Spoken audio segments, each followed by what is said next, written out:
अभी हम लोग देखने वाले हैं कि महावीर के बारे में इंट्रोडक्शन देखना है। एग्जाम में क्वेश्चन यहाँ पर किस तरह से पूछे जाते हैं, थोड़ा इस चीज को फोकस करते हैं कि महावीर का जो, जैसे कि हम लोग इसके पीछे जो है, पहले जो है बुद्ध के बारे में भी बेसिक बातें पढ़े थे। अभी देखने वाले हैं कि महावीर के बारे में। जैसे महावीर का जन्म, कई बार ये भी एग्जाम में बहुत बार पूछा गया है कि महावीर का जो है वो जन्म कब हुआ। तो 540 BC हुआ उसका, इनका बर्थ। लेकिन अगर हम बात करते हैं बुद्ध का कब होगा, 563। इसलिए दोनों जब भी करेंगे तो कंपेयर करके पढ़ेंगे ताकि हमें याद, क्योंकि दोनों में ही कंफ्यूजन होता है कि महावीर का कब हुआ और बुद्ध का कब हुआ। तो 563 BC किसका है, बुद्ध का है, और महावीर का कब है, 540। इनका जन्म स्थल कहाँ पर है, महावीर का कुंडग्राम। ये कुंडग्राम है कहाँ पे, ये वैशाली के बिहार में पड़ता है।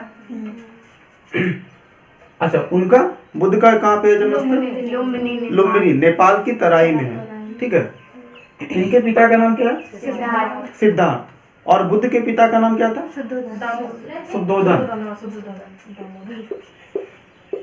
तो उनके पिता का नाम शुद्धोधन था और इनके पिता का नाम क्या है, सिद्धार्थ। अच्छा, बुद्ध के बचपन का नाम क्या था, सिद्धार्थ। इसलिए ये जो कंपेयर करके हम पढ़ा रहे, कंपेयर करके पढ़ाने के पीछे मेरा वही इंटेंशन है कि ताकि ये समझ में कंफ्यूज ना हो। तो इनका पापा का जो नाम था वो उनके बचपन का नाम था बुद्ध का।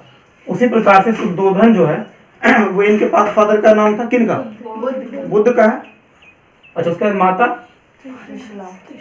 तो महावीर के माता का नाम क्या है, त्रिशला। और बुद्ध के माता का नाम क्या था, महामाया। महामाया। बुद्ध के बचपन का नाम क्या था, सॉरी, महावीर के बचपन का नाम क्या है, वर्धमान। अब बुद्ध के बचपन का नाम क्या था, सिद्धार्थ। महावीर के वाइफ का नाम यशोदा और बुद्ध के वाइफ का नाम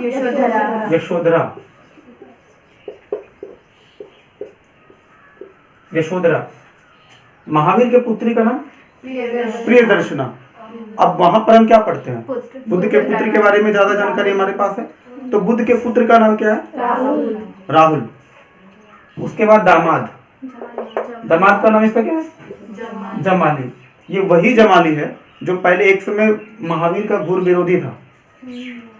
जब वो महावीर जो है, मतलब कि जब उनके शिक्षा दीक्षा होने के बाद जब ये जंगल से लौट रहे थे तो उसी दौरान ये जमाली मिले थे और इनसे बहुत सारा वाद विवाद हुआ था, डिबेट हुआ। डिबेट की तरह आप कह सकते हो, मतलब वैचारिक मतभेद। और इस मतभेद के बाद चूंकि कुछ नई चीजों को इनको सीखने को मिला जमाली को, तो जमाली से मतभेद हुआ। महावीर से जमाली का काफी कॉन्ट्राडिक्शन भी चल रहा था पहले स्टार्टिंग में। लेकिन वो कैसा कॉन्ट्राडिक्शन था, केवल थॉट के लेवल पे था, विचारों ओपिनियन के लेवल पे था। तो होता क्या ना कि अगर आपका डिबेट या किसी से मतभेद अगर ओपिनियन के लेवल तक है तो कहीं प्रॉब्लम नहीं है। ओपिनियन सबका डिफरेंट वैसे भी होना चाहिए। लेकिन अगर आपका, कहते हैं जब डिबेट मतलब कि पर्सनल हो जाता है तो फिर दिक्कत वाली बात हो जाती है कि पर्सनल डिबेट नहीं हो। पर्सनल करने मतलब उनके कोई पर्सनल लाइफ पे आप टारगेट मत करो। अगर आपका किसी चीज के बारे में अलग ओपिनियन है, जैसे सबरीमाला का मामला हुआ था केरल में सबरीमाला का जो मामला था वो क्या था कि वहां के जो मंदिर है वहां पे महिलाओं को प्रवेश करने से मना किया गया था। उसके पीछे का जो लॉजिक ये दिया गया था कि जो मतलब 12-13 साल के बाद की जो लड़कियां होती हैं उनके साथ जो मेंस्ट्रुअल प्रॉब्लम होता है उसके वजह से वहां पे उनको अशुद्ध समझा जाता है, इम्प्योर समझा जाता है। और इस लॉजिक के दम पे अभी तक इतने सालों से ट्रेडिशन चल रहा था कि हम मंदिरों में प्रवेश नहीं करने देंगे। ये उस जमाने में बना हुआ था। भगवान अयप्पा को चूंकि वो बाल ब्रह्मचारी थे और इस वजह से वहां उनके मतलब कि उनके मंदिर में महिलाओं को प्रवेश करने पे रोक लगाया गया था। लेकिन एक चीज और भी नोटिस करते हैं कि ये बाल ब्रह्मचारी जो अपने आप को कहते हैं, मान लो भगवान अयप्पा के बारे में, चूंकि भक्त ही कह रहे हैं, भगवान आके खुद तो नहीं कह रहे। भक्त का कहना है कि भगवान अयप्पा जो है वो बाल ब्रह्मचारी है। ब्रह्मचारी किसको कहते हैं, ब्रह्मचारी वो जो शब्द हम पढ़े हैं, जो भी बुद्ध के जो है महावीर के 5 महाव्रत में पढ़ेंगे अभी। ब्रह्मचारी का मतलब क्या होता है, ब्रह्मचर्य का मतलब होता है अपने इंद्रियों पर कंट्रोल करना। हमारे जो बॉडीज के जो पूरा सिस्टम है, अगर आपके इस सिस्टम पे अगर पूरी तरह से कंट्रोल है, आपके मस्तिष्क पर अगर कंट्रोल है, इसका मतलब आप क्या फॉलो कर रहे हैं? ब्रह्मचर्य फॉलो कर रहे हैं। ब्रह्मचर्य का मतलब ये बिल्कुल भी नहीं होता है कि आपको स्त्रियों से परहेज करना हो। आमतौर पे जो लोग होते हैं ब्रह्मचर्य का मतलब क्या समझते हैं कि महिलाओं से परहेज करना, जबकि ऐसा ब्रह्मचर्य का असली मतलब नहीं होता है। ब्रह्मचर्य कोई भी हो सकता है, महिलाएं भी तो ब्रह्मचर्य हो सकती हैं, वो भी तो ब्रह्मचर्य के रूल को फॉलो कर सकती हैं। वो कैसे फॉलो? वो भी अपने इंद्रियों पे फॉलो मतलब कंट्रोल करेंगी। इंद्रियों पे कंट्रोल करने का मतलब है कि आपको कब क्या करना है, वो आपके बॉडीज पे पूरा कंट्रोल है। जैसे किसी को बहुत नींद आ रहा हो, लेकिन जैसे किसी स्टूडेंट के लिए हम बात करते हैं, पढ़ना बहुत कंपलसरी भी है और नींद भी जबरदस्त आ रहा है, तो ऐसे में क्या करना चाहिए? भगाओ नींद को। समझ रहे हो? ये भी तो ब्रह्मचर्य हुआ ना एक तरह से। जब आपको मतलब कहने का मतलब आपके जो पूरा जो बॉडीज के जो ऑर्गन्स है, अगर आपको उसके ऊपर अगर पूरा कंट्रोल है, इसका मतलब आप ब्रह्मचर्य को फॉलो कर रहे हो। लेकिन आमतौर पे जो भक्त होते हैं वो तो उसका मतलब ही मीनिंग चेंज कर देते हैं। अब भगवान अयप्पा के बारे में जो चीज है, या फिर हमारे जो बजरंगबली भाई साहब हैं, उनके बारे में जो ओपिनियन चेंज हुआ है, वो लोगों का क्या है कि नहीं मतलब महिलाएं जो है उनके मंदिर में नहीं जा सकती हैं, स्त्रियों का प्रवेश वर्जित किया गया। लेकिन रियलिटी क्या है कि अगर आप एक चीज सोचना कि चाहे वो बजरंगबली हो या फिर भगवान अयप्पा हो, अगर स्त्रियों से उनको इतना ही प्रॉब्लम होता तो आखिर तो हाँ, हम बात कर रहे थे कि ब्रह्मचर्य को लेकर के अभी भी कई सारे लोगों से अगर आप बात करते हैं ब्रह्मचर्य को लेकर के, तो लोगों का ओपिनियन बिल्कुल अलग अलग होता है। लेकिन एग्जैक्ट मीनिंग क्या होता है वो आपको ब्रह्मचर्य को पढ़ने के बाद पता चलता है। अच्छा, आम जैसे कि हम लोग कई सारे वो जो सीरियल वगैरह जो रिलीजियस सीरियल जो होते हैं, जो टीवी वगैरह पे रामायण महाभारत वगैरह जो आते थे, या फिर कोई विष्णु पुराण आप देख लीजिए, वहां भी जब राक्षस जो होते थे, जब वो तपस्या वगैरह करते थे, तो उनको क्या बोला जाता था? देखिए वहां भी कभी कभी मिस इंटरप्रिटेशन कैसे होता है, वहां भी ब्रह्मचर्य रूल को बोलता जरूर था, लेकिन कैसे ब्रह्मचर्य को फॉलो करना है? महिलाओं से दूरी बनाना। तो क्या होता है ना कि जब हमारे जो ट्रेडिशंस हैं उसमें भी अगर इस चीज को हम देखते हैं कि बार बार ये महिलाओं को हमेशा एक ही कंडीशन में दिखाया जाता है कि अगर आप उनके संपर्क में आते हैं तो आपका पतन होना निश्चित है। समझ रहे हो आप अपने जैसे मनुस्मृति को आप देख लीजिए, मनुस्मृति में भी महिलाओं के लिए अलग अलग ओपिनियन है। मतलब एकदम भद्दा सा किताब हम तो मानते हैं उसको, महिलाओं के बारे में बिल्कुल भी अच्छा नहीं लिखा है। मतलब वहां पर ही इस चीज को क्लियर करके लिखा गया, मतलब उसी के मनुस्मृति के बिहाफ पर ही तुलसीदास तो यहाँ तक लिख दिए हैं कि भाई ढोल गवार पशु शूद्र नारी ये सब है ताड़न के हारी। आखिर उनके माइंड में ये चीज कैसे आया कि मतलब कि ढोल चाहे वो गवार हो जैसे मूर्ख, चाहे वो कोई जानवर हो, या फिर शूद्र हो दलित, या फिर कोई वोमेन्स हो मतलब महिला हो नारी हो, इन सबको जब तक आप पीटोगे नहीं, ताड़ने का मतलब वहां पे क्या होता है? पीटना, तब तक ये सही से वर्क नहीं करते हैं। इसका एग्जैक्ट सही मीनिंग ये हुआ, और इस वजह से तुलसीदास जी का बहुत किरकिरी होता है। ये बात सही है कि तुलसीदास जी मतलब महान कवि है, नो डाउट, लेकिन महान कहने का मतलब ये नहीं कि उनकी हर बातें सही हो। कई बार क्या होता है, लोग महान तो होते हैं लेकिन उनके द्वारा कुछ कुछ जो काम किए जो कुछ काम जो होते हैं वो थोड़ा सा गड़बड़ भी होता है। 100% कोई परफेक्ट तो नहीं हो सकता ना। तो ये चीज तुलसीदास के अंदर भी ये कमियां थी। हम वापस अपने टॉपिक ब्रह्मचर्य पे आते हैं। तो ब्रह्मचर्य का मतलब समझ में आया कि ना, रियल मतलब क्या है। जब केरल के सबरीमाला वाला जो हम बात कर रहे थे, तो वहां भी ब्रह्मचर्य को लेकर के कहते हैं कि जो भगवान अयप्पा है वो ब्रह्मचर्य को फॉलो करते हैं, और इस वजह से चूंकि मंदिर में एंट्री करने नहीं दिया जा रहा, क्योंकि महिलाओं से उनको मतलब कि जो उनका जो मेंस्ट्रुअल प्रॉब्लम है उसके वजह से उनको दिक्कत होता है, मतलब उनको इनप्योर माना जाता है, अशुद्ध माना जाता है उनके शरीर को, और अशुद्ध शरीर को लेकर के आप मंदिर कैसे जा सकते हो? यही दलील तो था सुप्रीम कोर्ट का जो जजमेंट जो आया था उसमें, यही दलील तो एक जो महिला जज थी उसमें उसका भी यही दलील था। ये हमारे लिए बहुत ही दुर्भाग्य की बात है कि सुप्रीम कोर्ट की जज, अब वो भी एक महिला, उनका ये ओपिनियन आया था जब ये जजमेंट हो रहा था। तो आप समझ कंक्लूजन क्या है? तो फाइनली कंक्लूजन ये, आप खुद ही कॉमन सेंस लगाना कि सीधी सी बात है कि अगर ये मेंस्ट्रुअल प्रॉब्लम जो कि बिल्कुल नेचुरल है और इसी के वजह से पूरा दुनिया चल रहा है, इसी के वजह से जो बायोलॉजिकल प्रोसेस होता है, इसी के वजह से तो हम हैं, आप हैं, सभी लोग हैं। अगर ये प्रॉब्लम नहीं होता है मेंस्ट्रुअल, इसको प्रॉब्लम कहने की वजह से तो प्रोसेस कहना ज्यादा सही रहेगा। ये पिटीशन जो फाइल हुआ सुप्रीम कोर्ट में तो उसका वर्डिक्ट आ गया? हाँ आ गया, उसमें वो निश्चित रूप से उसमें जो हमारे फेवर में ही था, महिलाओं को प्रवेश दिया जाए, उसके लिए सुप्रीम कोर्ट का जज बोला। शायद 6-1 से शायद फैसला आया था, एग्जैक्ट अभी में ध्यान में नहीं है, 6-1 से ही शायद, या फिर 3-2 से, कुछ ऐसे करके, बाद क्रॉस चेक कर लेना पड़ेगा। तो एक जो महिला जज थी उन्हीं का कहना था कि नहीं ये सब चीज बिल्कुल सही प्रोसेस है, मतलब जो ट्रेडिशंस हैं जिस तरीके से चलते आ रहा है वो उसी प्रकार से चलते रहना चाहिए। उनका ये ओपिनियन है कि ट्रेडिशंस के साथ खिलवाड़, क्योंकि आर्टिकल 25 भी तो है। अब आप समझ रहे हो कि एक तरफ आर्टिकल 14, 15, सबसे अच्छा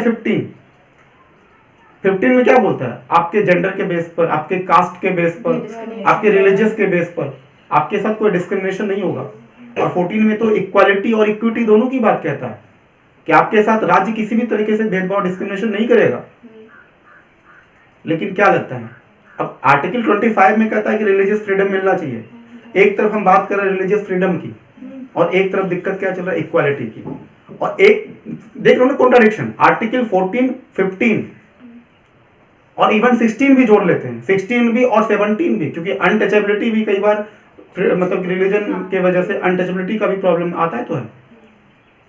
तो कहने का मतलब दोनों ही फंडामेंटल राइट है, लेकिन जब दो फंडामेंटल राइट जब आपस में टकराएंगे तो कौन सा फंडामेंटल राइट को हम ज्यादा प्रायोरिटी देंगे, ये भी तो अपने आप में एक बहुत बड़ा सवाल है। तो निश्चित रूप से हम इक्वालिटी और इक्विटी की बात को ज्यादा प्रमोट करेंगे। उस डिसीजन से मतलब कि सुप्रीम कोर्ट का जो जजमेंट आया था उसमें इसी चीज को तो बताया गया था। तो हम किसी भी हाल पर इक्वालिटी और इक्विटी से हम छेड़छाड़ नहीं कर सकते हैं, क्योंकि ये बेसिक स्ट्रक्चर ऑफ कॉन्स्टिट्यूशन है, संविधान का मूल ढांचा है, हम उसके साथ छेड़छाड़ नहीं कर सकते हैं। हम किसी दिन पॉलिटी का जब हम क्लास पढ़ाएंगे तो वहां पे बताएंगे कि बेसिक स्ट्रक्चर क्या है। वो केशवानंद भारती का जो मामला था वो क्या, उसको पूरा डिटेल में हम लोग पढ़ने का कोशिश करेंगे। तो ब्रह्मचर्य का मतलब समझ में आ गया ना, कि ब्रह्मचर्य का मतलब ये बिल्कुल भी नहीं होता कि महिलाओं से दूरी बनाना, क्योंकि महिला जो है वो पुरुष का, कहने का मतलब ये जो पूरा दुनिया है वो महिला और पुरुष दोनों की 50-50 कंट्रीब्यूशन की वजह से बना है। तो हम कैसे किसी को डल कह सकते हैं, और उनके संपर्क मात्र से आपका तपस्या भंग हो जाता है। यही चीज हम लोग देखते आ रहे ना, कि पुराने टाइम में जो टीवी सीरियल वगैरह में जो दिखाया जाता था, जो ऋषि लोग तपस्या करते थे, आमतौर पे वो महिलाओं से दूरी बना के रखते थे। क्यों दूरी बनाना? नए जनरेशन ये आपसे सवाल पूछेंगे कि क्यों डिस्टेंस, जब हमारे वो लाइफ का एक सहज हिस्सा है। नॉर्मल, आप उसको नॉर्मल क्यों नहीं लेते हो? हर हमेशा आप उसको उस एंगल से क्यों देखते हो? कभी आपने अपने एंगल के बारे में क्यों नहीं सोचा? हो सकता है ना मेरा देखने का नजरिया ही गलत हो, ये नहीं सोचा, बस आपने ये सोचा कि महिलाओं को भोग विलास की वस्तु के रूप में आपने देखा। तो ये आपके ओपिनियन का प्रॉब्लम है, इसमें महिलाओं का कोई प्रॉब्लम नहीं है। समझ में आ रहा है ना? तो ब्रह्मचर्य को, ब्रह्मचर्य का पूरा टॉपिक कंप्लीट हो गया। अच्छा, ये जमाली के बारे में हो गया। अभी चूंकि पंच महाव्रत जब हम पढ़ाएंगे तो वहां पे ब्रह्मचर्य के बारे में इतना डिटेल बताने का हमको जरूरत नहीं पड़ेगा, इसलिए आपको हम पहले ही बता दिए। अब इनका जो शिष्य था, पहला शिष्य इनकी फर्स्ट स्टूडेंट, वो कौन है? वही जमाली, जिनसे डिबेट हुआ था। और निश्चित रूप में महावीर का पक्ष थोड़ा ज्यादा अच्छा रहा होगा। महावीर का पक्ष, जब दो व्यक्ति के बीच डिबेट होता है ना, सामने वाली आपकी बात कब मानेगा? जब आपके बातों में दम होगा। जब आपके बातों में दम होगा तभी सामने वाला आपकी बात को सुनेगा। तो जब एक तो पहला विरोधी था और विरोधी से ये क्या बन गया? स्टूडेंट। और एक अच्छा स्टूडेंट बन जाता है, और इतना अच्छा स्टूडेंट बन जाता है कि इनकी मतलब कि ये अपनी बेटी की शादी जो है इसी जमाने से वो करते हैं। उस लायक था तभी तो। शिष्य, एक शिष्य जो है, इनके बारे में हम क्यों पढ़ रहे हैं? एक शिष्य है मखलीपुत्र गोशाल। ये बहुत इंपॉर्टेंट है, क्योंकि इसी मतलब कि महावीर का जो शिष्य है मखलीपुत्र गोशाल की वजह से जो एक संप्रदाय आया था, आजीवक संप्रदाय, जो कि इसी जैन धर्म का एक हिस्सा होता है। संप्रदाय क्या होता है? किसी रिलीजन का जो, जैसे कि उसी रिलीजन को मानने वाले कुछ लोग होते हैं जो थोड़ा डिफरेंट होते हैं।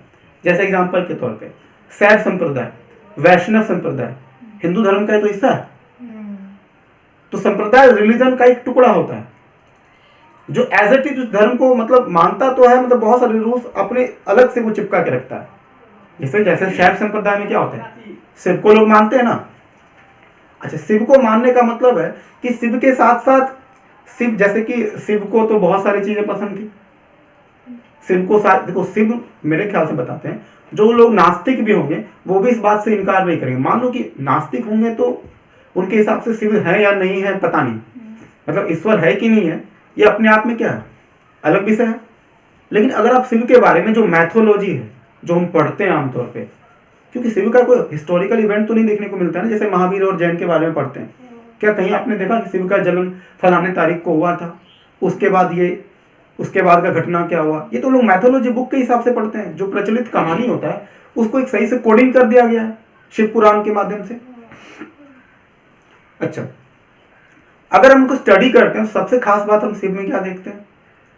अगर उस मैथोलॉजी को अगर हम सच मान के देखें थोड़ी देर के लिए, मतलब अगर हम सच मानो या ना मानो, लेकिन कम से कम जो मैथोलॉजी दिया हुआ है उसी को अगर हम जज करते हैं मान लो थोड़ी देर के लिए, तो शिव सबसे शानदार भगवान में से आते हैं। क्योंकि वो पहले ऐसे भगवान है जो वोमेन्स के लिए 50% की बात करते हैं, वो मतलब अर्धनारीश्वर। और अब किसी गॉड के बारे में बता दो जो अर्धनारीश्वर का कंसेप्ट लाया हो, कहीं नहीं। आप देख लो शिव और पार्वती का जो रिलेशन है सबसे शानदार रिलेशन है, कोई किसी पर प्रेशर नहीं डाल रहा है। पार्वती को जब मर्जी आता है वहां खुद ही चली जाती है, अपना डिसीजन वो खुद से लेती है, किस राक्षस को कब निपटाना है वो तय कर लेती है। सिर्फ चुपचाप ऐसे करके आंख बंद करके बैठे रहते हैं, उनको सब पता हो रहा है कि मामला चल क्या रहा है, क्योंकि वो तो सर्वज्ञाता है। लेकिन तब कभी भी मना नहीं करती हैं, मना नहीं करते शिव कभी भी। अच्छा, शिव के जो भक्त हैं वो भी अलग अलग कैटेगरीज के आते हैं। जितने भी जानवर हैं, एनिमल्स मतलब भूत पिचास जो भी आप मानते हो, मतलब किसी भी तरह का व्यक्ति उनका फॉलोअर बन सकता है, सीधी सी बात है। उनके फॉलोअर बनने के लिए कोई एक्स्ट्रा आपके पास क्वालिफिकेशन का जरूरत नहीं है।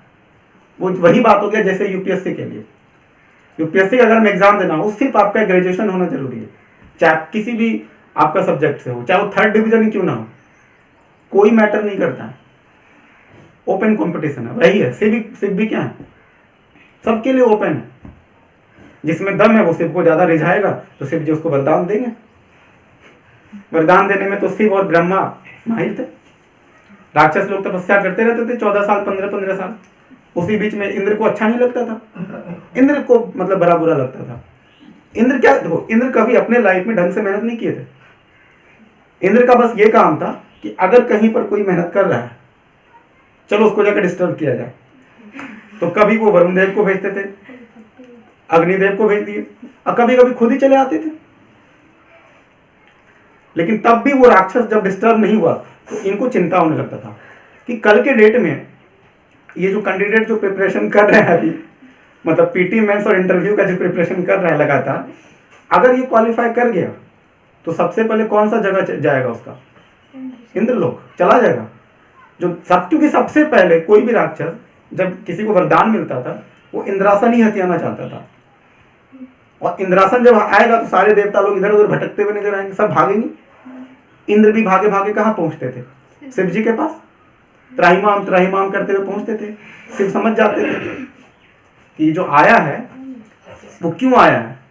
अच्छा, रास्ते में कहीं नारद जी मिल जाते थे, कहीं ना कहीं रास्ते में नारद जी जरूर मिलेंगे, और तो नारद जी भी उनको ठीक से ये चीज समझा देते थे कि जो आप भी थोड़ा मेहनत किए होते तो आपकी ये जो दुर्दशा है, जो भागे फिर रहे हो, ये नहीं होती। वो बेचारा तब से मेहनत कर रहा, तब से आप उसको डिस्टर्ब कर रहे थे। इस बात को वो भी जान रहा है। जैसे उसका क्लियर हुआ, मतलब माँ जी आकर के, अभी कोई भी तीनों भगवान में से आके जैसे वरदान दिए, उनको समझ में आ कि सबसे पहले इसको निपटाना। कहीं बहुत परेशान किया हमको, जब हम तपस्या कर रहे थे बहुत परेशान किया है। तो ये जो मैथोलॉजी जो हम देख रहे हैं वो ये क्या कर्मवाद ही तो है, ये एक तरह से कर्म ही तो है। वो कठोर, एक आदमी कठोर तप कर रहा है और एक आदमी क्या कर उसको डिस्टर्ब कर रहा है, ठीक है। तो शिष्य जो तो ये क्या थे? आजीविक संप्रदाय के संस्थापक थे। इनके बारे में आगे चल के हम डिटेल में पढ़ेंगे, आजीविक संप्रदाय के बारे में, क्योंकि जब षष्टांग दर्शन जब पढ़ेंगे, षड्दर्शन जिसको कहते हैं, तब जाकर के वहां पे आजीविक संप्रदाय के बारे में थोड़ा बहुत और देख लेंगे। अभी बस इतना ध्यान रखना है कि आजीविक संप्रदाय जो है वो इसी जैन धर्म का हिस्सा है, ध्यान रहेगा ना। उसके बाद अगला देखते हैं, गृह त्याग। घर तो सबको निकलना पड़ता है ना। अगर आपको शिक्षा चाहिए, नॉलेज चाहिए, आपको घर त्यागना पड़ेगा। ये बात हम इतिहास से लेकर के आज तक देख रहे हैं कि कोई व्यक्ति घर में रह के, देखो इसके पीछे लॉजिक क्या हो सकता है। आखिर एजुकेशन के लिए क्यों घर को छोड़ना कंपलसरी माना जाता है? इसके पीछे क्या लॉजिक हो सकता है? एजुकेशन का मतलब आप समझते हैं पहले क्या होता है? एजुकेशन का मतलब वो नहीं कि सिर्फ डिग्री लेना है, वो तो यहाँ भी बैठ करके तिलका मांझी से डिग्री मिल जाता है आराम से। 5 क्वेश्चन यहाँ पे डाउनलोड करना है और वहाँ जाके उल्टी करके आ जाना है, ऐसे ही तो पास करते हैं। तो इसको एजुकेशन थोड़ी कहते हैं, ये डिग्री है। डिग्री क्या होता है? एक पीस ऑफ पेपर। एक पीस ऑफ पेपर किसी का कैरेक्टर डिसाइड नहीं करता कि आप कैसे हो, कितने अच्छे हो। मान लो कि किसी के पास बहुत अच्छा डिग्री है, मतलब कि अच्छा खासा मतलब वो जितना भी डिप्लोमा से लेकर के पीजी पीएचडी सारा डिग्री वो लेकर के रखा है, लेकिन अगर वो व्यक्ति खोपड़ी से पैदल है तो फिर उस पीस ऑफ पेपर का कोई मायने है? कहने का मतलब है कि वो इस चीज का यूज कितना अच्छा किया है। एजुकेशन डिग्री से ऊपर का चीज होता है। एजुकेशन का मतलब होता है कि जब आप खुद से सवाल पूछने लगते हो, उसको कहते हैं एजुकेशन। एजुकेशन का मतलब कि बिल्कुल भी नहीं है कि आपके पास किसी डिग्री का होना जरूरी है। अब एग्जाम्पल के तौर पे आप कबीर को देखिए ना, कबीर के पास क्या कोई डिग्री था? लेकिन क्या उनको हम एजुकेट नहीं बोलेंगे? भयानक वाला एजुकेट। कबीर जो है क्या थे, मतलब कि कॉमन सेंस इतना शानदार उस टाइम में बहुत कम लोगों का था। और वो जो वर्ण व्यवस्था था, जाति व्यवस्था था, ये जो कर्म कांड था, वैदिक कर्म कांड खास करके जो मूर्ति पूजा, इन सारी चीजों पे तो गहरा चोट किया कबीर ने, वो भी उस जमाने में जब एजुकेशन बहुत ही कम था। आज तो लोग पढ़े लिखे लोगों की संख्या ज्यादा है, पहले तो पढ़े लिखे लोगों की संख्या क्या थी? कम है। आप एक चीज देखना कि पहले के लोग पढ़े लिखे कम जरूर थे, लेकिन कॉमन सेंस अच्छा था। अभी क्या देख रहे हैं कि एजुकेशन का मतलब कि कहीं डिग्री तो बढ़ चुका है, शिक्षा तो कहेंगे हम शिक्षित हैं, लेकिन कॉमन सेंस ही नहीं होता। वही लोग जाते हैं जब प्रिपरेशन करके यूपीएससी का जब एग्जाम मान लो क्रैक करते हैं, पीटी मेंस इंटरव्यू हो जाता है, आखिर उसके बाद भी वो घूसखोरी क्यों करते हैं? अगर सच में उनको लगता कि ये चीज गलत है, अगर उनके ये चीज संस्कार में घुस जाता तो क्या वो घूस लेते, करप्शन करते? वो उस तरह से नहीं करते। लेकिन इतनी पढ़ाई लिखाई के बावजूद आपने पेपर 4 में पूरा एथिक्स पढ़ा, नैतिकता का पूरा पाठ पढ़ लिया, आपने इतना पढ़ लिया किसी को नैतिकता का पाठ पढ़ा भी सकते हो, लेकिन आखिर आपकी वो चीज दिमाग में धसा क्यों नहीं? ये जो आपका जो कॉन्शियस ब्रेन होता है वहां तक क्यों नहीं पहुंचा? क्योंकि आपने उसको सिर्फ इंफॉर्मेशन के लेवल तक अपने दिमाग में रखा। आपको ये पता है कि सही क्या है और गलत क्या है, ये किसी को अच्छा ज्ञान देने में ठीक लगेगा, लेकिन एग्जैक्ट में उसको फॉलो करना वो आपने कभी सोचा ही नहीं ढंग से। आपने हमेशा अपने लाइफ को बेनिफिट और लॉस के हिसाब से जिया। जिस चीज में हमें फायदा है हमें वही करना है। मोरल जो होता है, मॉरलिटी जो होता है, उसको हम साइड कर देते, दरकिनार कर देते हैं। ठीक है, तो गृह त्याग होने से देखो सबसे बड़ा जो बेनिफिट होता है वो बताते हैं। जब आप घर से बाहर होते हो ना, तो क्या होता है कि आपको हर डिसीजन, जो कल तक आप घर में थे तो आपका डिसीजन कौन लेता था? मम्मी पापा या पड़ोसी, ये तो डिसीजन लेते हैं। लेकिन जैसे ही आप घर से बाहर निकलते हो तो वहां पे डिसीजन किसको लेना होता है? आपको खुद लेना होगा डिसीजन। और निश्चित रूप से जब आप डिसीजन लेंगे तो डिसीजन गलत भी तो हो सकता है। गलत होगा डिसीजन, फिर आपको अफसोस होगा कि ये हमने थोड़ा गड़बड़ कर दिया। तो आप अपनी गलतियों से खुद ही सीखेंगे। कहते हैं कि जो चीज ठोकर सिखा सकता है वो कोई किताब नहीं सिखा सकता है। तो घर त्यागने से क्या होता है कि आप अपना डिसीजन खुद लेते हैं, फ्रीडम फील कीजिएगा। क्योंकि जब तक, जैसे आप एग्जांपल आपको देते हैं फ्रीडम का, ये जैसे मार्कर है, ये मार्कर अपना डिसीजन ये खुद से नहीं ले सकता है। इसको हम जैसे चाहे, लिखने का मन होगा हम लिखेंगे, फेंकने का मन होगा इसको हम फेंक देंगे।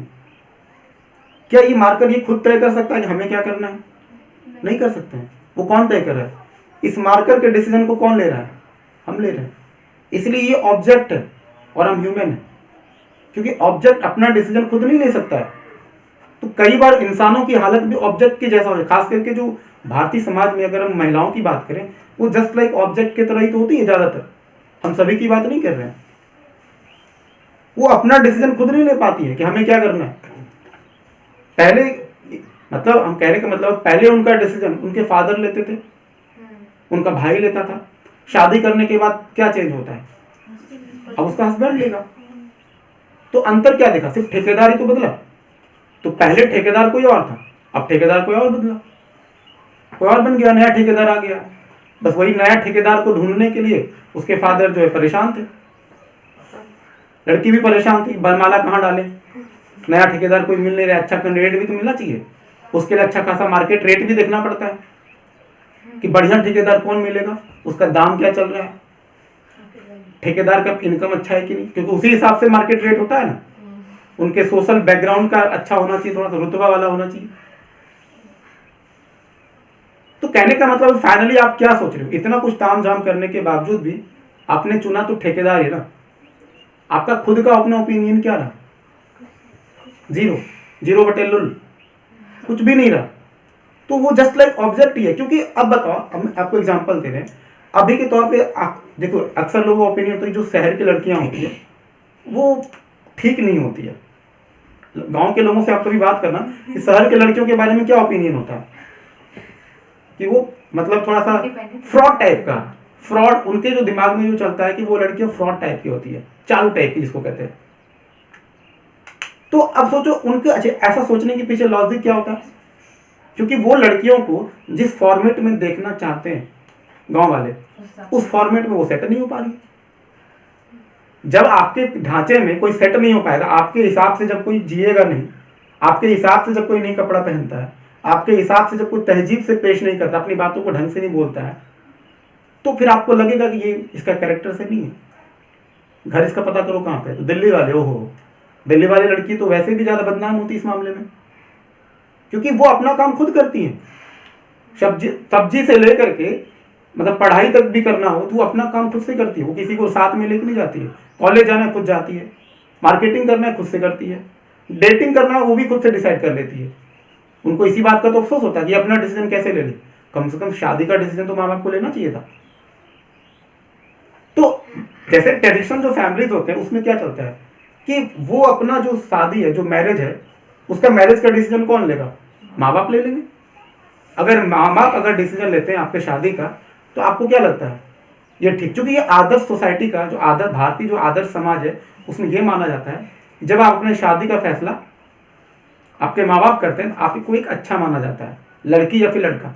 लेकिन जैसे ही आप कैंडिडेट ढूंढ लेते हैं उसके बाद क्या हो गया, आपका कैरेक्टर लिखा गया कि बिगड़ा हुआ है, कुछ भी मतलब कुछ भी आपके लिए मतलब प्रोनाउंस बन सकता है उसके लिए।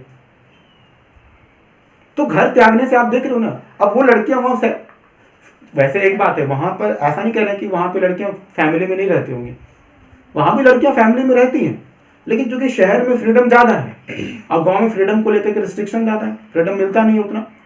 लेकिन तब पर भी अगर हम वहां की लड़कियों की भी बात करें, अगर उनको भी अगर अच्छा एजुकेशन चाहिए तो घर को थोड़ा सा डिस्टेंस बना के रखना चाहिए। इससे क्या होगा कि आप अपना डिसीजन, चूंकि शहर में हो चाहे गाँव में हो, जब भी आप फैमिलीज में होते हैं तो कहीं ना कहीं आपका डिसीजन कोई और लेता ही है, बेशक डिग्री का फर्क हो। गांव की लड़कियों का जो फैमिली होता है वो ज़्यादा डिसीजन लेता है, और शहर की लड़कियों का जिसके जो फैमिलीज वाले होते हैं वो डिसीजन उसके थोड़े कम लेते हैं। मामला तो डिग्री का ही तो है। तो घर त्यागने से सबसे बड़ा क्या होता है कि आपका जो मस्तिष्क है उसका विकास होता है, आप कुछ डिफरेंट होकर के सोच पाते हैं। ठीक है, तो गृह त्यागे कब, ये 30 साल की अवस्था में गए और लौटे कब, 42 साल में। मतलब इनको 12 साल लग गया ज्ञान की प्राप्ति में। अच्छा, महावीर के ज्ञान की प्राप्ति को हम क्या बोलते हैं, कैवल्य कहते हैं। क्या बोलते हैं, कैवल्य। पढ़ेंगे आगे चल के भी, जब लोगों को ज्ञान की प्राप्ति, उसको कैवल्य की अवस्था कहते हैं। जैसे बुद्ध का हम पढ़े थे ना, निर्वाण की अवस्था।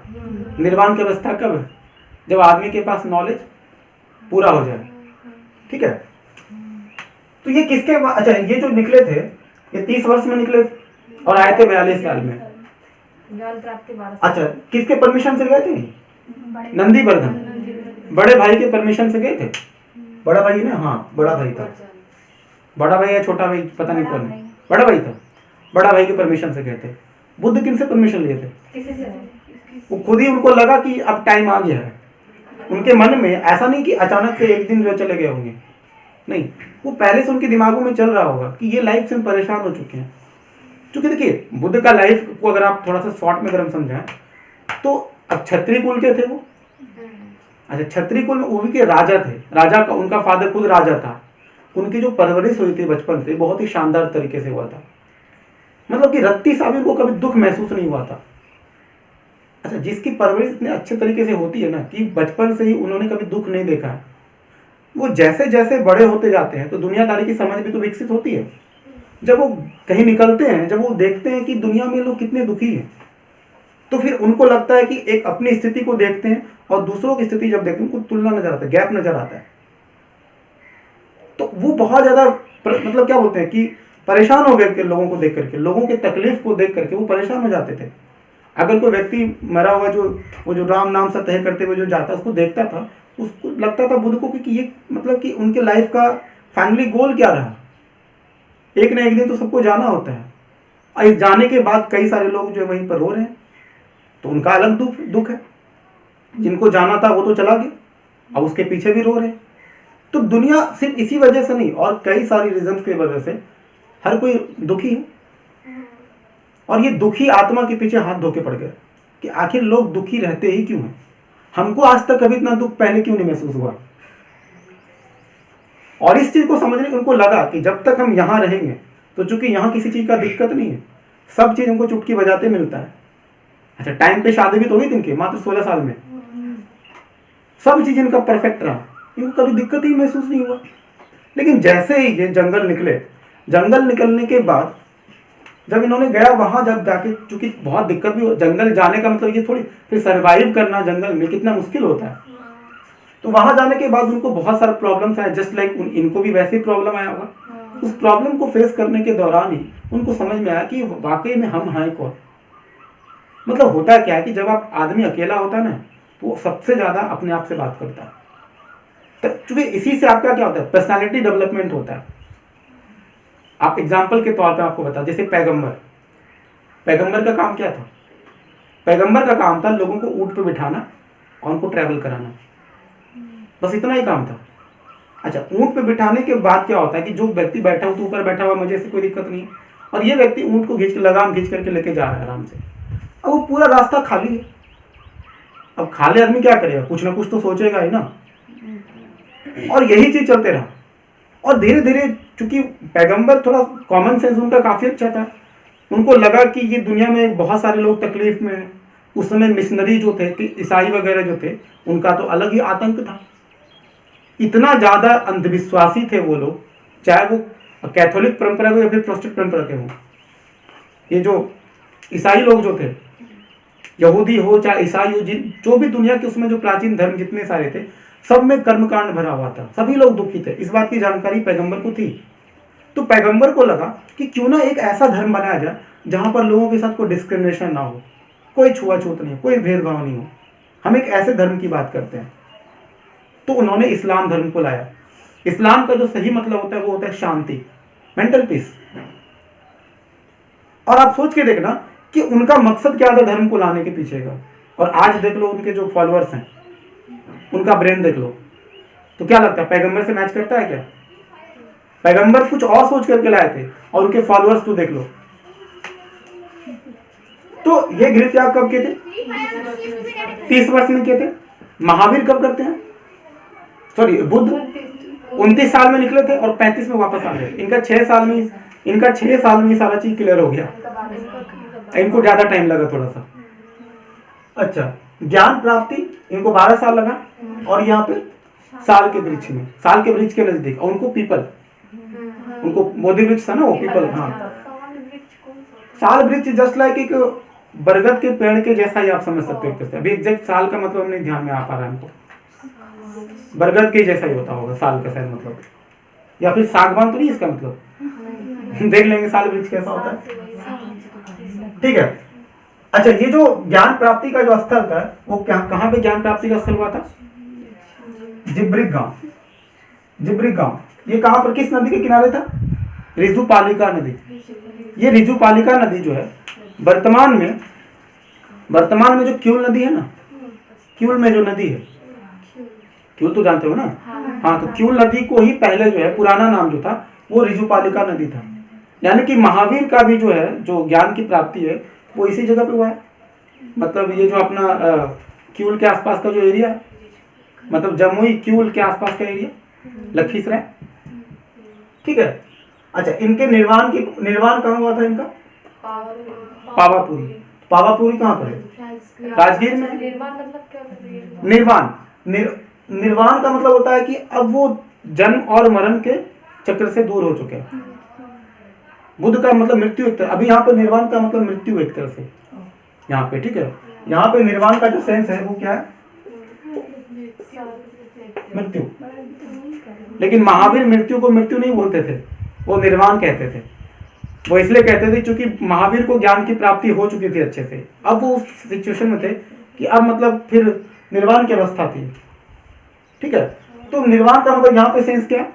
मृत्यु। तो वो कहाँ पर हुआ था? पावापुरी कहाँ पर है? राजगीर में पड़ता है। अच्छा, अगर हम बुद्ध से तुलना करते हैं तो बुद्ध का निर्वाण कहाँ हुआ था? कुशीनगर कहाँ पे? यूपी में पड़ता है। अच्छा, बुद्ध का जो ज्ञान प्राप्ति का स्थल था वो कहाँ पर था? बोध गया। समझ रहे ना? तो जैसे इनका जीवित गांव है, उनका कहाँ पे था? बोध गया। और निर्वाण इनका कहाँ पे है? पावापुरी। उनका क्या है? कुशीनगर। ये पूरा टॉपिक समझ में आया? कहीं दिक्कत तो नहीं हुआ ना? पूरा डिटेल, अगर किसी को लगे कि मतलब ये वीडियो थोड़ा ज्यादा लंबा हो जाए तो उसको थोड़ा स्किप कर करके भी आगे बढ़ा के देख सकते हैं। अगर ठीक लगे तो फिर ठीक है, तो हम लोग पॉज करते हैं। उसके बाद मतलब कि जैन के आप देखते हैं कि जैन धर्म के जो पंचव्रत है, इसके बारे में पढ़ते हैं। देखो, जैनों का विश्वास था कि आप इस चीज को अगर आप फॉलो करते हैं तो आपको कहीं प्रॉब्लम नहीं होगा। मतलब आप सीधी सी बात है, निर्वाण की प्राप्ति होगी आपको। अब ये अहिंसा, सत्य, अस्तेय, अपरिग्रह और ब्रह्मचर्य, जैन के तीर्थंकर के बारे में हम लोग पहले पढ़ चुके हैं। जैनों के तीर्थंकर में जब आप देखते हैं तो इससे पहले के चूंकि जो महावीर है वो 24वें नंबर पे आते हैं। 23वें नंबर पे कौन आते हैं? बुद्ध।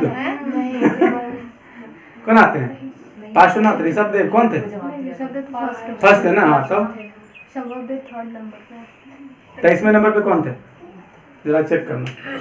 तो देखो, ये जो ब्रह्मचर्य का जो रूल है वो किन्होंने लाया था? महावीर ने। तो महावीर ने सिर्फ ब्रह्मचर्य के रूल को लाया था। बाकी इससे पहले ये जो सारे रूल्स थे, अहिंसा, सत्य, अस्तेय और अपरिग्रह जो है, वो किन्होंने लाया था? जैन से पहले के जो अनुयायी थे उन्होंने लाया, बुद्ध ने नहीं लाया था, ठीक है। अब लोग जैन पढ़ रहे तो बुद्ध का चर्चा करेंगे। अब देखो, एक एक करके समझते हैं। जैन धर्म के जो पंचव्रत है उसमें सबसे पहला आता है अहिंसा। अहिंसा का मतलब क्या होता है? हिंसा नहीं करना। मतलब किसी को भी तकलीफ नहीं देना है, चाहे वो एनिमल्स हो या कोई ह्यूमन हो। वैसे ह्यूमन भी अपने आप में एनिमल्स ही तो है। किसी को तकलीफ नहीं पहुंचाना, चाहे वो अपनी बातों से या फिर अपने फिजिकल एक्टिविटी की वजह से। तो हिंसा नहीं करना, वायलेंस नहीं करना, ये सबसे ज्यादा इंपॉर्टेंट है जैन धर्म के रूल में। सबसे इंपॉर्टेंट, विशेष महत्व है। क्यों इसका ज्यादा महत्व है? क्योंकि जैन धर्म का जो सबसे खास बात है वो यही तो है, अहिंसा। आप लोग पढ़े होंगे पिछले क्लास में, मतलब पिछले लेक्चर में, कि देखे होंगे कि यहाँ पर जैन लोग जो है वहाँ पे एग्रीकल्चर को भी मना करते हैं। खेती नहीं करना है। एग्रीकल्चर नहीं करने के पीछे का वजह क्या है? क्योंकि अगर हम खेती करते हैं तो उसके वजह से कई जानवर मरेंगे, और कोई भी जानवर मेरे किसी एक्टिविटी की वजह से अगर मर रहा है, इसका मतलब हम क्या कर रहे हैं? वायलेंस ही तो कर रहे हैं, तकलीफ ही तो पहुंचा रहे हैं। तो किसी को भी तकलीफ नहीं देना, इतनी सभी। अहिंसा के मामले में तो कुछ ज्यादा ही मतलब एक्सट्रीम लेवल पे चला गया। एक्सट्रीम कि मतलब आपको रात में खाना भी नहीं खाना है, दोपहर के बाद जो है शाम के मतलब कि शाम में आपको भोजन भी नहीं करना है, नाक पे पट्टा लगा के रहो। आप समझ रहे हो? जैन लोग जो थे, जो श्वेतांबर और दिगंबर, जो आगे चल के हम पढ़ाने वाले हैं, श्वेतांबर वही थे जो सफेद कपड़ा पहन के रहते थे, और दिगंबर थे जो कि नग्न अवस्था में रहते थे। तो वो लोग इतना ज्यादा रूल्स रेगुलेशन अहिंसा को लेकर के, अभी भी जैसे जैन वगैरह का जो चलता है, जो काफिला चलता है रोड पे, अब देखना कि वो लोग नाक में पट्टा जरूर लगा के रहता है। मतलब मेरे वजह से, मेरे सांस लेने की वजह से भी कोई जानवर ना मरे। और यही इसका कमजोरी भी थोड़ा सा रहा। अगर हम बात करेंगे कि आखिर बौद्ध धर्म क्यों इतना ज्यादा फेमस हुआ दूसरे देशों में जाकर के, भी जैन इतना ज्यादा फेमस क्यों नहीं हो पाया? क्योंकि अहिंसा के मामले में ऐसा नहीं है कि बुद्ध अहिंसा को नहीं मानते थे। सत्य तो वो भी बोलते थे, अस्तेय, अपरिग्रह, ब्रह्मचर्य को वहां पे कुछ ज्यादा नहीं बताया गया। लेकिन अहिंसा को लेकर के बुद्ध जो थे वो मध्यम मार्ग को अपनाते थे कि मतलब ठीक है, अगर हमारे जीने क्योंकि जिंदा रहना भी तो कंपलसरी है। अगर हम खेती ही नहीं करेंगे तो फिर हम खाएंगे क्या। यहाँ पर आप देखना कि जैन लोग जो थे, जो ऋषिगण थे जैन के, अब वो खेती नहीं करेंगे लेकिन खाएंगे जरूर। आप समझ रहे हो कितना अजीब सी बात है। और इस मामले में बुद्ध का अपना अलग ओपिनियन था। बुद्ध का कहना है कि चलो यार ठीक है, एग्रीकल्चर जरूरी है, व्यापार जरूरी है, क्योंकि ये सब चीजें जब तक आप करोगे नहीं तो फिर आपका लाइफ चलेगा कैसे। बात समझ में आया? तो अब देखो, तो अहिंसा को लेकर के जैन धर्म का एक वीक पॉइंट कह सकते हो। अहिंसा को लेकर के जैन धर्म में क्या था, काफी प्रॉब्लम था। ठीक है, उसके बाद देखते हैं सत्य। सत्य जो इसका दूसरा फॉर्मूला है, सत्य का मतलब क्या होता है, झूठ नहीं बोलना। ये तो वैसे भी बिल्कुल बेसिक सी बात है, झूठ नहीं बोलना चाहिए, क्योंकि झूठ बोलने से क्या होता है, आपका ट्रस्ट जाता है। तो झूठ बोलना पाप है, ये तो हम लोग बचपन से ही सुनते आ रहे हैं। ये तो यही बात जैन भी कहते हैं, ये बात बौद्ध भी कहते हैं। उसके बाद तीसरा क्या है, औस्ते, चोरी नहीं करना, चोरी नहीं करना। चलो ठीक है, ये ऐसा रूल बनाया गया था। उसके बाद क्या है, अपरिग्रह, मतलब कि कोई भी जो जैन धर्म के जो मतानुयायी हैं, जो फॉलोअर्स हैं, वो संपत्ति ज्यादा अर्जित नहीं करेगा। हाँ, मतलब कि वो धन जमा करने की जो इच्छा है वो नहीं रखेगा, क्योंकि जैसे ही वो धन ज्यादा जमा करेगा तो फिर वो कठोर तप पे उसका विश्वास नहीं रहेगा। क्योंकि जब आपके पास संसाधन ज्यादा होते हैं तो आप रिलैक्स करना चाहते हैं, तकलीफ नहीं करना चाहते हैं। आखिर ऐसा कोई करेगा कि जब सामने में नल लगा होगा तो हम कुएं से पानी क्यों जाएंगे निकालने के लिए। समझ रहे हो बात को। तो शरीर को आराम देने की बात ये कभी करेंगे ही नहीं। ये हमेशा जैन की जो सबसे खास बात आप जब पढ़ना कि जैन धर्म हमेशा कठोर तप की बात करता है, शरीर को एकदम तपा दो, इसकी बात वो करते हैं। इसलिए अहिंसा को लेकर के सबसे ज्यादा उनका रहता है। कुछ मतलब कुछ किसी चीज को मानो या ना मानो वो पता नहीं हमको, लेकिन अहिंसा सबसे ज्यादा फॉलो करते थे वो। अपरिग्रह, अच्छा, संपत्ति अर्जित करने से क्या होता है, अगर एक व्यक्ति अगर संपत्ति अर्जित करता है तो निश्चित रूप से दूसरे व्यक्ति के पास थोड़ा कम होगा। जहां संपत्ति में भेदभाव होगा, किसी के पास ज्यादा किसी के पास कम होगा, वैसे सोसाइटी में लोगों में तकलीफ ऑटोमेटिक हो जाएगा। यहीं से असमानता बढ़ता है, इनइक्वालिटी। अगर हम अपरिग्रह को फॉलो करेंगे तो सोसाइटी में कभी भी इनइक्वालिटीज आएगा क्या, नहीं आएगा। आज जो हम सुनते हैं कि दुनिया में जितने सारे पॉपुलेशन, जैसे लगभग 7 अरब लगभग होगा पॉपुलेशन, 7 अरब से भी ज्यादा अभी दुनिया का पॉपुलेशन, उसमें से मात्र 1% पॉपुलेशन के पास दुनिया के 50% लोगों का संसाधन है। सोचो कि 50% यानी कि लगभग 3.5 अरब लोगों के पास जितनी सारी संपत्ति होगी, वो उतना संपत्ति मात्र 1% लोगों के पास है। आज दुनिया में इसी लोग, कुछ लोग अमीर हैं तो बहुत ज्यादा अमीर हैं, और गरीब है तो बहुत ज्यादा गरीब है। अपने देश में देख लीजिए ना, हंगर इंडेक्स में हम लोग कितना पीछे चल रहे हैं, अनइक्वालिटीज में कितने पीछे हैं, इनइक्वालिटीज में। तो इसके पीछे रीजन यही है कि संपत्ति को अर्जित करने की जब हमने छूट दिया, क्योंकि रिसोर्स जो होता है, जो संसाधन होता है, वो बढ़ेगा तो नहीं, वो तो लिमिट है, लोगों की संख्या बढ़ रही है। तो अगर उसमें भी अगर कोई एक व्यक्ति के पास ज्यादा अगर होगा तो निश्चित रूप से किसी और के पास क्या होगा।